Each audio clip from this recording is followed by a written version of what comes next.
তোমাকে কত কিছু দিলাম, আটা দিলাম, মাছ দিলাম, ভাত দিলাম, জল দিলাম, বিস্কুট দিলাম, তুমি কি খাবে বলো তো?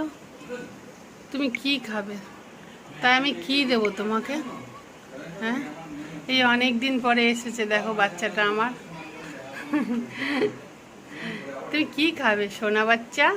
ওরে বাবালে, ওইটা খাবে, ওইটা খাবে, কাঁচা পাতা খাবে? খাও তাহলে খাও, তোমার যদি ওটা ভালো লাগে ওটা খাও। কি রোদ্দুর খাকা করছে, আমি ভাবছি বোধহয় জল খাওয়ার জন্য এসেছে, আমি জল দিচ্ছি তাও খাচ্ছে না। আটা মাখাটা খুব ভালো খায়, অনেক দিন পরে 2-3 দিন ধরে এই দেখো বুঝে গেল, পালিয়ে গেল, চলে গেল। অনেকক্ষণ আমার সঙ্গে সেই ঘাড় ঘুরিয়ে ঘুরিয়ে কথা বলে যাচ্ছে।